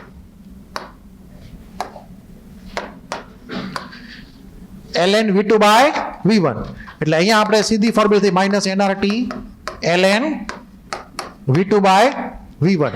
બરાબર છે? એવું પણ થઈ શકે કે V2/V1 તમે લખી શકો P1/P2 ના ટર્મ્સમાં. એટલે તમને એ પણ ફોર્મ્યુલા આપેલી છે, યાદ છે ને? મેં લખેલી છે, જોઈ લેજો. V2/V1 રિપ્લેસ થઈ શકે P1/P2 થી. અથવા તો આ જે કટકો જે છે NRT વાળો, આ NRT નો કટકો સપોઝ મોલ ખબર નથી આપણને તો તમે લખી શકો P1V1 કાં તો P2V2 એમ લખી શકો કેલ્ક્યુલેશનમાં ન્યુમેરિકલ વખતે. માની લો કે નેચરલ લોગ ગમતો નથી તો log 10 લઈ આવો. એની માટે શું કરવાનું? -2.303 nRT log base 10 V2/V1. V2 મતલબ ફાઇનલ વોલ્યુમ, V1 મતલબ ઇનિશિયલ વોલ્યુમ. તો આ થઈ ગઈ ફોર્મ્યુલા. તો એમાં મેં તમને જે ઓપ્શન આપેલા છે એ મુજબ તમે અહીંયા એના જગ્યાએ શું મૂકી શકશો? P1V1 કાં તો P2V2 મૂકી શકશો. વેલ્યુ કોના જેટલી થાય? એના જેટલી જ થાય. આ જે હતું ત્યાં શું આવી શકે? P1/P2. બોઇલ લો ખબર છે ને? P1V1 P2V2 બોઇલ લો પ્રમાણે અહીંયા P1/P2 થઈ જશે. તો આવી રીતે અલગ અલગ કોમ્બિનેશન થઈ શકે. નેચરલ લોગ રિમૂવ કરો તો 2.303 આગળ આવી જશે. આને કહેવાય રિવર્સિબલ વર્ક, આઇસોથર્મલ. શું કહેવાય? રિવર્સિબલ પ્રોસેસમાં આઇસોથર્મલ હોય તો આપણને વર્કની ફોર્મ્યુલા આપણે વર્કઆઉટ કરી. હવે હું તમને એ વાત કરી દઉં કે આ કેવી રીતે આવ્યું એ. બરાબર છે? માઇનસ કેવી રીતે આવ્યું? ફિઝિક્સમાં અને કેમેસ્ટ્રીમાં અહીંયા ડિફરન્સ થાય છે ક્રિએટ. આ તમને મોડ્યુલમાં તમને ડેરિવેશન આપેલું છે, સિમ્પલ ડેરિવેશન છે. આપણે કોઈ ડેરિવેશન પૂછશે નહીં, ફોર્મ્યુલા યાદ રાખવાની છે આપણે. ડેરિવેશન એવું બધું તમને ફિઝિક્સમાં બહુ આવશે, ઇન્ટિગ્રેશન જાત જાતના. આપણે ખાલી ફોર્મ્યુલા યાદ રાખવાની છે. હવે આની વાત સમજી લઈ કેવી રીતે માઇનસ આવ્યું, ધ્યાનથી સમજજો.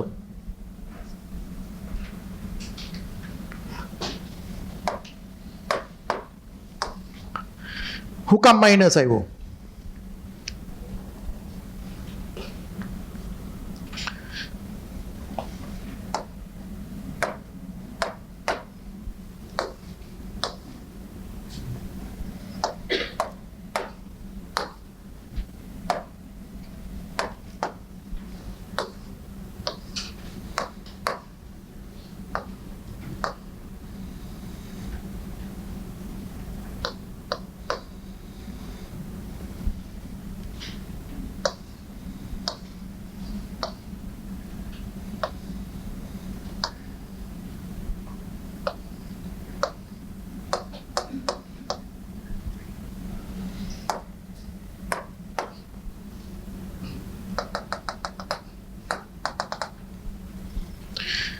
પહેલા ઓરિજિનલ પોઝિશન હતી પિસ્ટનની, પછી સહેજ એવું વર્ક થયું, બરાબર, એટલે પિસ્ટન ક્યાં ગયો? ઉપર ગયો. હવે અહીંયા આ જે છે ને કહેવાય પિસ્ટનનો એરિયા. શું કહેવાય? Area of the piston. માની લો કે સર્કલ માની લો, ત્યારે કામ ચલાવો, સર્ક્યુલર પિસ્ટન માની લ્યો, બરાબર છે. અને અહીંયા જે ડિફરન્સ આવ્યો, ડીએલ જેટલો ડિફરન્સ આવ્યો, કેટલો? સ્મોલ લેન્થ વધી પિસ્ટનની ઉપર, ઇન્ક્રીઝ થઈ, એટલે કે પિસ્ટન જે છે એ સ્મોલ લેન્થ ડીએલ જેટલો ઉપર તરફ ગયો. કેવી રીતે ગયો? તો કે અહીંયા જે લાગતો હતો એ ડ્રાઇવિંગ ફોર્સ હતો. કયો હતો? ડ્રાઇવિંગ. ઉપર જે ફોર્સ લાગતો હતો એ કયો હતો? ઓપોઝિંગ. બરાબર છે. હવે આપણે એવું માની લઈએ કે ભાઈ ડ્રાઇવિંગ ફોર્સ જે છે એ ઓપોઝિંગ કરતા સહેજ એવો વધારે હતો, બરાબર છે. એટલે પિસ્ટન ઉપર ગયો. હવે સ્મોલ વર્ક થોડુંક એવું થયું, DW. ધ્યાન આપજો ખાસ. Small work DW. અહીંયા હું લખતો નથી, ઠળિયાન ઠ નથી લખતો, એટલે આમ ખરેખર આવવું જોઈએ. પણ આપણે હવેથી મેં તમને કીધું એમ સ્મોલ ડી લખવાનો છે, સમજવાનો આવી રીતે છે. એટલે સ્મોલ વર્ક જે એપ્લાય થયું એમાં તમને યાદ હોય તો વર્કની ફોર્મ્યુલા શું છે? Force into displacement. યાદ છે? Force into displacement. ડિસ્પ્લેસમેન્ટ કેટલું થયું? DL જેટલું. આ એનો ડિસ્પ્લેસમેન્ટ. હવે ફોર્સ કયો લેવો? બરાબર છે, એ પ્રશ્ન છે અહીંયા. ધ્યાન આપજો. કેમેસ્ટ્રીમાં જે ફોર્સ લઈ છે એ ઓપોઝિંગ ફોર્સ લઈ છે. શું લઈ છે? ઓપોઝિંગ ફોર્સ લઈ છે. મેં આ બુક નીચેથી અહીંયા પડી હતી બેન્ચ ઉપર,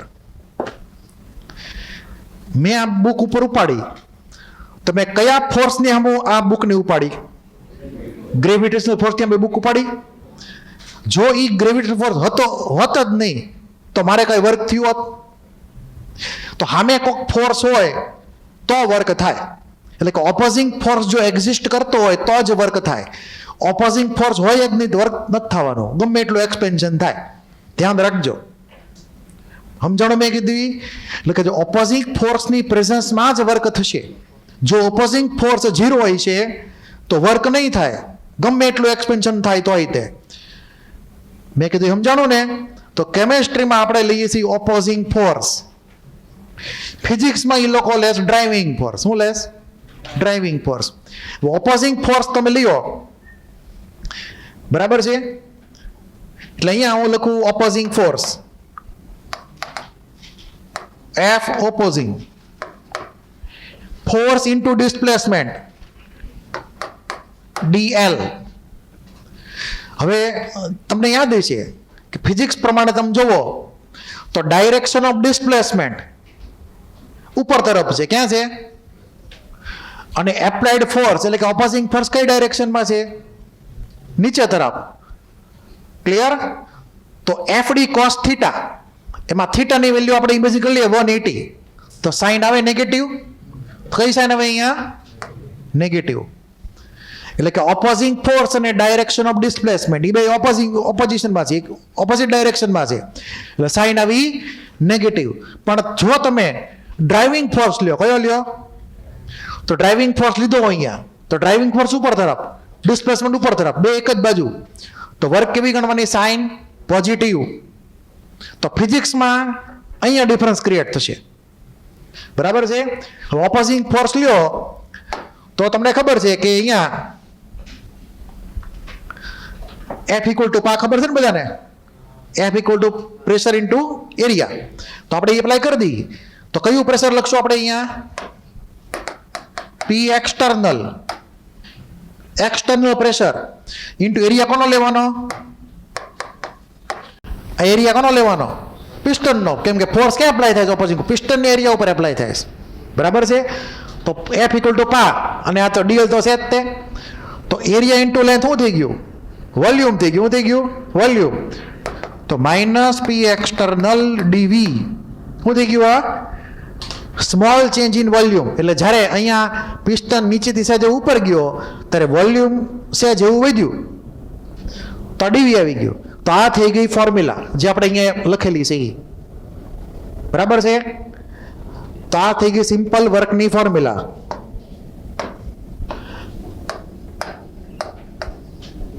ભૂલતા નહીં, છાપી નાખો.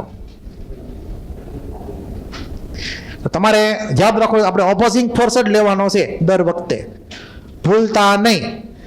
ફિઝિક્સમાં જાશો તો ત્યાં ડ્રાઇવિંગ ફોર્સ આવશે કદાચ, એ તમને સાહેબ કે જે ટાઈપના ફોર્સ હોય. એટલે સાઇન વર્કની અલગ અલગ આવશે આ લોજિકને આધારે. કોઈને કઈ ડાઉટ?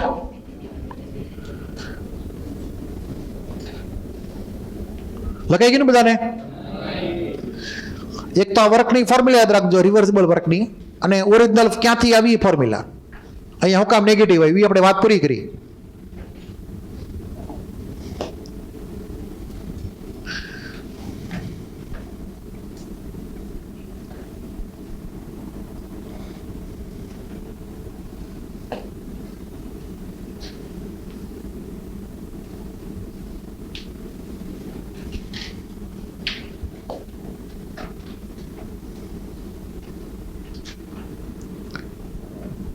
હાલો લખાઈ ગયું છે. હવે એક ખાસ વાત ઇન્ટિગ્રેશન માટે ધ્યાન આપજો. અહીંયા જે આપણે સ્ટેપ લખ્યું હતું પી એક્સટર્નલ, ધ્યાન આપજો, ખાસ ઇમ્પોર્ટન્ટ છે. આ જે હતું એક્સટર્નલ પ્રેશર, રિવર્સિબલ પ્રોસેસમાં આપણે વાત કરી હતી કે ભાઈ આપણે એક એક ઘઉંનો દાણો લેતા જાય તો એક્સટર્નલ પ્રેશર ચેન્જ થતું જાય. શું થતું જાય? દર વખતે ચેન્જ થતું જાય. બરાબર? તો આપણે એને ઇન્ટિગ્રેશનમાં રાખવું જ પડે કમ્પલસરી. કેમ કે પ્રેશર કેવું છે? વેરિયેબલ પ્રેશર છે. કેવું છે? વેરિયેબલ પ્રેશર છે. તો ઇન્ટિગ્રેશનમાંથી ડાયરેક્ટ બહાર આવીએ કે નહીં. બરાબર છે? પણ માની લ્યો કે external pressure through out constant જ હોય, થ્રુ આઉટ કોન્સ્ટન્ટ આખી પ્રોસેસમાં. બરાબર? એટલે ઘઉંની બે ગુણ આપણે એમને જ રાખી મૂકીએ. ઘઉંની બે ગુણ આપણે જે રાખી હતી તો આમાં પિસ્ટન ઉપર, એ એમને જ રાખવાની. એટલે કે પ્રેશર કેવું થઈ ગયું? કોન્સ્ટન્ટ.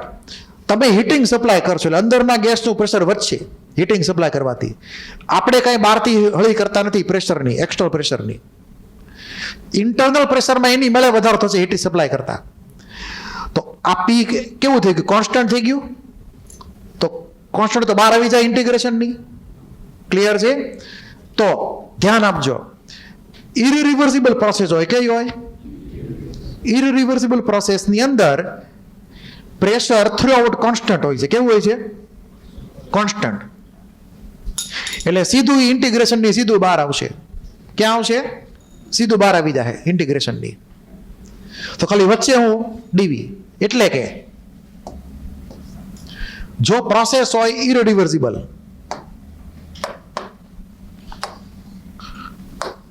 ઇરરિવર્સિબલ,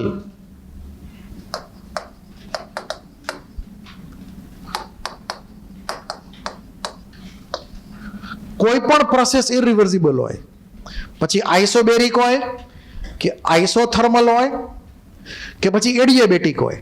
શું હોય? એડિયાબેટિક. આઇસોકોરિકમાં તો વર્ક 0 જ છે, કેમ કે વોલ્યુમ ચેન્જ 0 છે એટલે. બરાબર? બાકીની 3 પ્રોસેસ મેં તમને કીધી, આઇસોથર્મલ, આઇસોકોરિક અને આઇસોબેરિક. નેચર કયો માનવાનો છે? ઇરરિવર્સિબલ માનવાનો છે. એટલે કે આઇસો થર્મલ ઇરરિવર્સિબલ, આઇસોબેરિક ઇરરિવર્સિબલ કે એડિયાબેટિક ઇરરિવર્સિબલ. આઇસોકોરિક આવશે નહીં, કેમ કે વર્ક 0 હતો એટલે એમાં કઈ ચર્ચા કરવાની જરૂર નથી. આ 3 માંથી ગમે એ હોય, જો ઇરરિવર્સિબલ લખેલું આવે તો ડિફોલ્ટ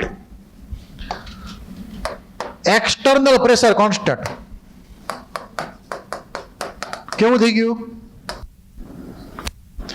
પી એક્સટર્નલ થઈ ગયું કોન્સ્ટન્ટ. એનો મતલબ એવો થયો કે જ્યારે આપણે ડીડબલ્યુ જે ફોર્મ્યુલા હતી સ્મોલ વર્ક ડનની, એમાં કરીએ ઇન્ટિગ્રેશન,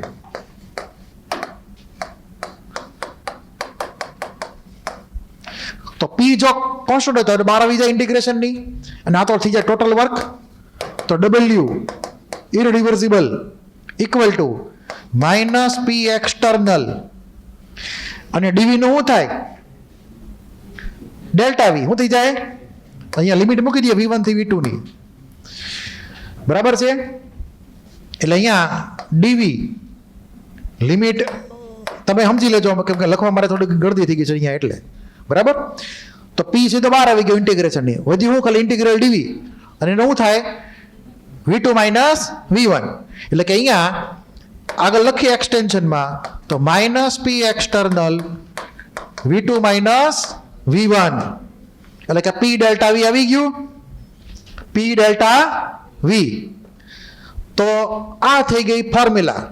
કોની માટે? તો કે ઇરરિવર્સિબલ પ્રોસેસ હોય કોઈ પણ, દરેકમાં ડિફોલ્ટ ફોર્મ્યુલા થઈ ગઈ પી ડેલ્ટા વી. પી કયું લેવાનું એમાં?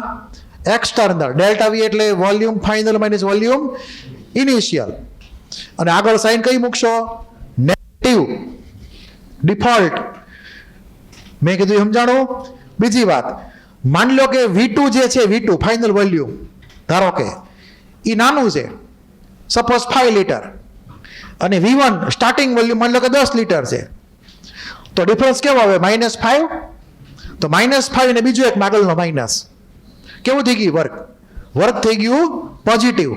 તો કમ્પ્રેશન હોય, શું હોય? કમ્પ્રેશન, સંકોચન. તો સિસ્ટમ ઉપર વર્ક થાય, એટલે કે પિસ્ટન્સ કમ્પ્રેસ થાય, વોલ્યુમ ઘટે, તો વર્ક કેવું ગણવાનું? પોઝિટિવ. બરાબર છે? એટલે ઓટોમેટિક સાઇન આવી ગઈ પોઝિટિવની, V2 V1 ની વેલ્યુ મૂકશો એટલે.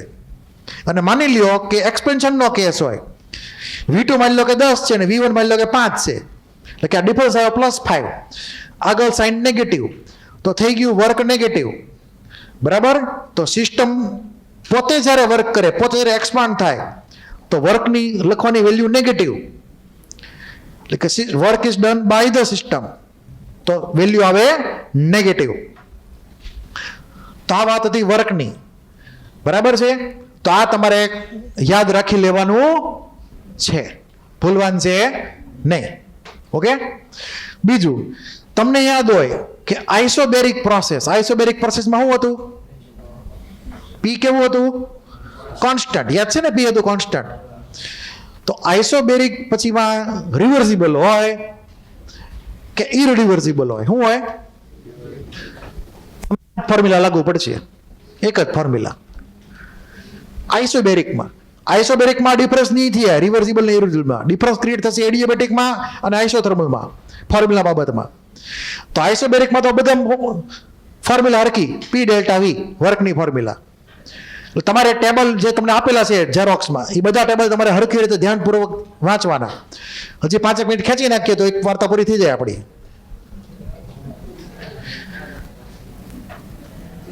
હું તમને એક આની ઉપર થયેલી વાર્તા કરી દઉં છું, બાકી તમારે આખી વાંચીને આવવાનું હવે.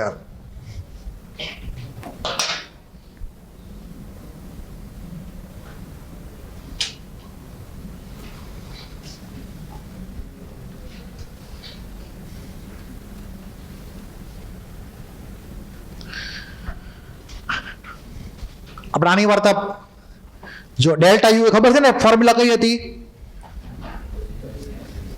ફોર્મ્યુલા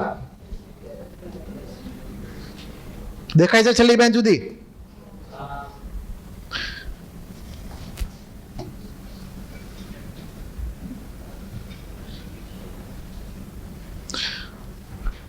આ formula delta U NCVM delta T. Delta T 0, તો આખી વાર્તા કેવી થઈ? ડેલ્ટા યુ 0 જ થઈ ગયો.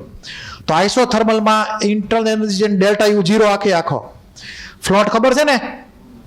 પછી એન્થાલ્પીનો change NCPM delta T. Delta T 0 તો ડેલ્ટા એચ 0. તો આઇસોથર્મલમાં delta U 0 delta H 0 through કોઈ પણ જગ્યાએ. હીટ એક્સચેન્જ ક્યુ ની વેલ્યુ ગોતવાની છે, તો ફ્લોટ એપ્લાય કરો.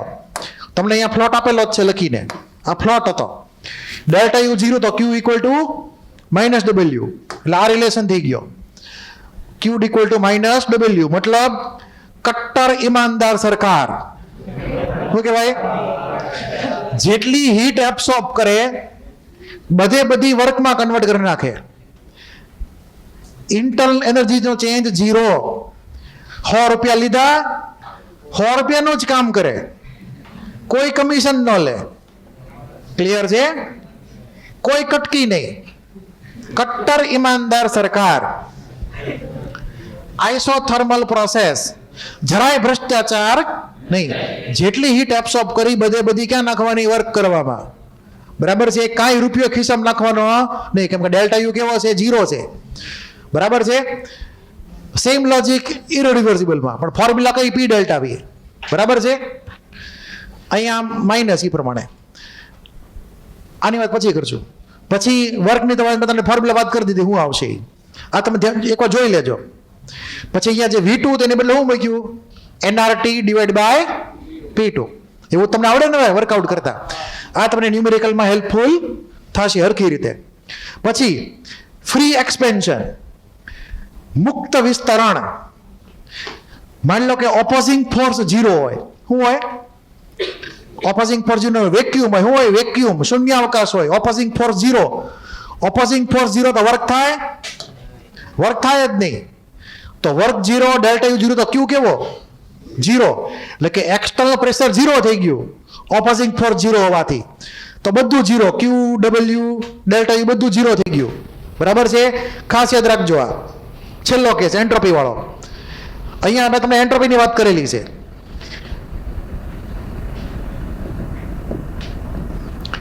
એન્ટ્રોપીમાં આપણે જે અગાઉ વાત કરી નાખી હતી મુજબ, જો ધ્યાન આપજો હરખી રીતે, આમ આપજો હરખી રીતે. અહીંયા શું કીધું છે? રિવર્સિબલ. રિવર્સિબલની અંદર એક વસ્તુ તમારે યાદ રાખવાની કે entropy change system equal to minus entropy change of surrounding.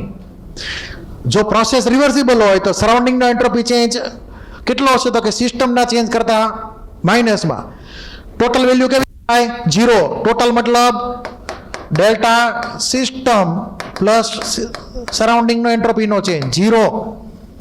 Total માન લેવાનું 0.